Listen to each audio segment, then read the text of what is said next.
guys, what's up? Welcome to Happy Face Holdem episode number 62. This intro is coming to you from the Ronald Reagan Presidential Library here in Simi Valley, California. Yes, we're also known for the Ronald Reagan Library, along with the Happy Face that's mowed right into the side of the hill. We have an exciting one for you today. We are doing the meetup game with the original vloggers of poker, Brad, Owen, and Andrew Neeme. Yeah, you guys know him. It's an exciting one. We get to play Pocket Jacks in honor of Brad, and we catch him on film playing Pocket Jacks. Well, you know what he calls them. And we get to jump around tables. They had 16 tables here, absolutely packed house. But before we get started, do me a favor, please like this video, hit the subscribe button if you're not already subscribed. It really helps the channel out a ton. And don't forget to ring the notification bell so you're notified when I drop new content. And don't forget, make sure you leave a comment below because I just might do another giveaway. Speaking of which, congratulations to all the winners from the last vlog. We gave away 5 Charlie card protectors. They've all been dropped in the mail. And anytime we can get over 500 likes on a video for the next couple months, we will be giving away more swag. And if you want your own swag, we just dropped some new hoodies at happyfaceholdem.com. Be sure to check it out. They're on sale until October 1st, a pre-sale discount that will only last until October 1st. So be sure you pick yours up by then. And we're headed out to Vegas, October 4th, 5th, 6th, and 7th. On the 4th, we're doing a meetup game at the Sahara in Las Vegas. It's gonna be a 1-2 game, $500 cap. We're doing that collaboration with Eric, Fish Poker, and Kieran from Close to Broke. So be sure to come check it out, have some drinks, play some poker, let's have a good time. All right, that's enough of that for now. Let's get right into the hands. We started the session with pocket aces in the first hand, then pocket kings, then king queen 2 times while waiting for our phone to charge to start filming. We won all but one of those, getting our day off to a great start. We also played double board bomb pots and no limit bomb pots all day long at every dealer change. But the best we did was chop one of these. This was a 2-3 200 cap format game, and the first playable hand we captured came in the form of ace-king offsuit from under the gun, and we raised it to $20. The cutoff and the button call, and we'll be 3 ways to the flop with $65 in the middle. If you've never been to one of these meetup games, I highly recommend it. I find that in general the play is tougher than a regular weekend game, and it's a good challenge. However, I have yet to profit at one of these. We see a 7-king deuce rainbow flop. In general, a board with 1 high card and so unconnected, it's unlikely my opponents will improve, and hard to get 3 streets of value. So for those reasons, I opt to check and see if someone else will make a move. But betting and not slow playing is completely acceptable too. The cutoff checks, and the button bets pot here. I could raise, but that kind of defeats the purpose of checking. So I decide in this position, I'm going to flat, and the cutoff decides to fold out.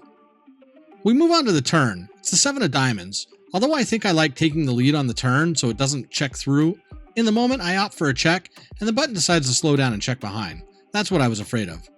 We now boat up when the river comes another 7, the 7 of hearts, and having less than a pot-sized bet, I lead all in for 130 effective, hoping to target a pair between 8s and queens, but the button wants none of that, and he elects on a fold.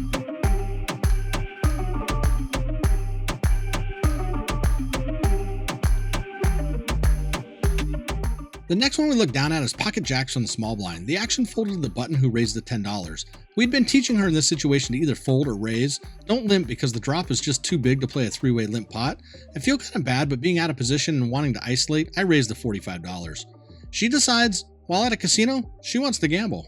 I'm gonna gamble this one for the first one.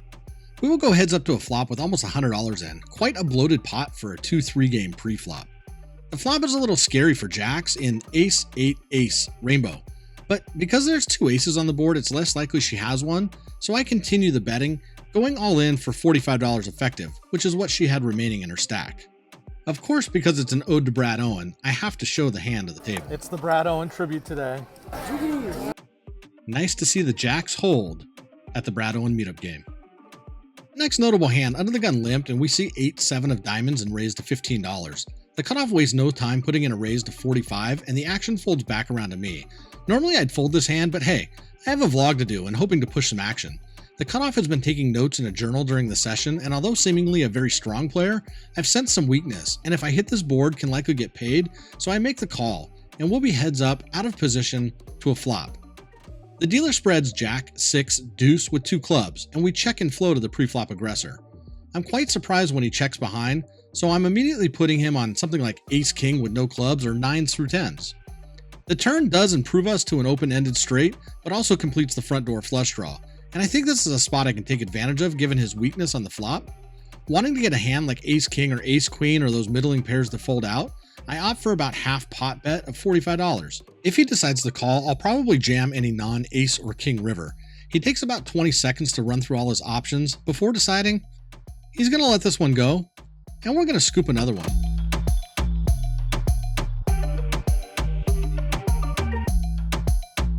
In the next hand we'll take a look at, under the gun decided to raise the $10, and although my 6-4 isn't suited, I decided to defend from the big blind for $5 more, and we flop a pair on a 6-queen-7 2-heart board. I check my option and play and flow to 2 other players, and under the gun decides to continue his betting for $16. The button to my right calls, and with one pair and our favorite hand we've only played twice on the vlog, we make the call. So now with 78 in the middle, we'll pray for a miracle to improve on the turn. The turn gives us none of that nonsense in the form of a 10 of hearts. I check my option once again, and this time both players check behind, and we're super stoked to see a free river card. 3 ways with almost 80 in, the river puts a 4th heart out there, making it nearly impossible for us to win with 5th pair, so I check my option again, and surprisingly, the action checks all the way through. I announce no flush, and I decide to show my 6, and in shock and utter amazement, we win, going 2 for 3 on the vlog with 6-4. And still in shock with 4 hearts and a 4-liner to the straight, we scoop this one. Hey guys, we're here at the Brad and Andrew meetup game at the Hustler, and we just happened to track Brad down. What's up, man? What's up, guys? Good game today? Yeah, man. Good turnout? Yeah, great Okay. turnout. Yeah, down a little bit, but just wanted to give Fish Poker a shout out and say hi and keep up the good work. He's the man right there. Fish is going to appreciate it. Good. And I'm just going to add to this. This is the first meetup game that I've done, and I'm actually up. I suck at meetup games. Nice. So. I'm down. I lost yesterday as well. So hopefully you can win all the money that I'm losing. All right. So you'll have a great day. I'll take it. Thanks All for right. doing this, guys. Yeah. Thanks, guys. After talking with Brad, we pick up pocket queens, and we raise the gal to our right for about the 10th time today.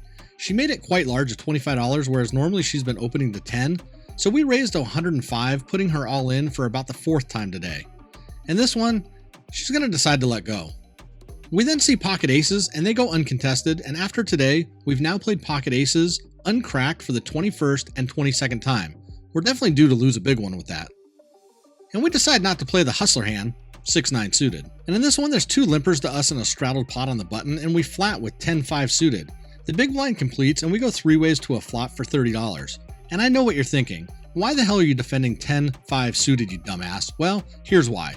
The dealer kicked me under the table before flopping 9 king deuce monotone all hearts, giving us the essential nuts right here.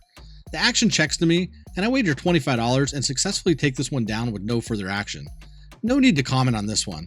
I know it's a clear fold pre-flop, but we tip our dealer after showing our gratitude for having our back. Moving on to pocket 9s from under the gun, we raise to $15 and we slide our Charlie card protector a bit too far. Gotta love his cheesy little smile. The big blind is the only player willing to tangle with my winning table image on this one, so we go heads up to see a flop. And the board comes out Ace-5-4 Rainbow. Fun fact, this player announced her favorite hand earlier in the game as 4-5 and went all in with it, flopping 2 pair. So when she checks to me, I'm assuming that's not what she called me with, and I can easily rep an ace on this board with the given action. So I c-bet for $15 and she immediately slides her cards to the dealer, indicating she gives up. Brad then joins our table, and we couldn't get into any hands with him, but asked him about his story of creating a vlog and deciding to play poker. Ask him about it when you see him. We watch him play his signature hand and get felted as it's time for him to change tables. Brad and Andrew will be back to the Hustler in the next 60 days with plans to host a regular meetup game in LA, so if you miss them this time, you'll have plenty of more opportunities to play. But in this past year, I stumbled across the world of poker vlogs and poker vlogging, and used it as a means to improve my own game, my own strategy and play type, and just by viewing others and how they play their game, how they approach their game. I'm thinking namely, the Andrew Neeme, Brad Owen, Mariano, Ethan at Rampage Poker, Andrew Locke, recently Chuck from Happy Face Holdem. Okay, there's no way this guy put me in the same category as Brad, Andrew, Rampage, Mariano, even Andrew Locke. But hey, I'll take it. This, folks, is why we do poker vlogs. Shout out to you guys. I really enjoy your guys' channels, and I've learned a lot from watching you guys play. So awesome. Indeed. Our table breaks and we sit down at a new table and quickly realize we should have racked up and headed home. The button raised the 10 and we defend in the small blind with the Jamin Burton hand. Check out his vlog, The Drawing Dead.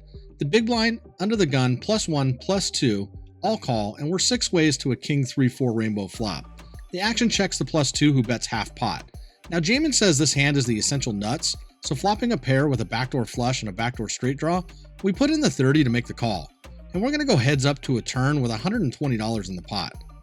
The turn improves us to 2 pair, and brings in a backdoor diamond flush, and completes a couple of straight draws. +2 decides he's going to continue for $60, indicating he probably has top pair with a decent kicker. I don't think he'd bet into 5 other players on the flop with 6-7, but possibly ace deuce of hearts, diamonds, or clubs. With all the combos of king queen to king 9 that would probably play this way, and only 3 combos of ace deuce that I think this particular player would have, I decide on the all-in move for $164 effective, which is just a bit less than the size of the pot, and he calls pretty quickly. I immediately turn over my hand, announcing 2 pair, and as the 9 of clubs hits a river, he announces, "So do I," rolling over king 4 suited. Pay him. Pay that man his money. I didn't see that one coming from a +2 defend. But hey, that's poker. We push $164 of Charlie chips out to the middle and wish them well as we rack up and move to another table as this game breaks as well.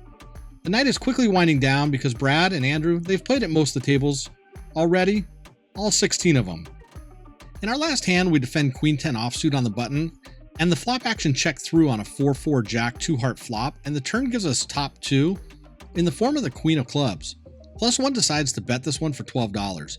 He could have a 4, but after pondering my options, I think he has more combos of a jack, and I decide to make the call, and we'll be heads up, heading to the river, after all the other players decide to fold. The river is a brick, and after he checks to me, I look at his stack and he only has $50 left, so I decide, let's put it all to the test, and he ultimately decides on a fold.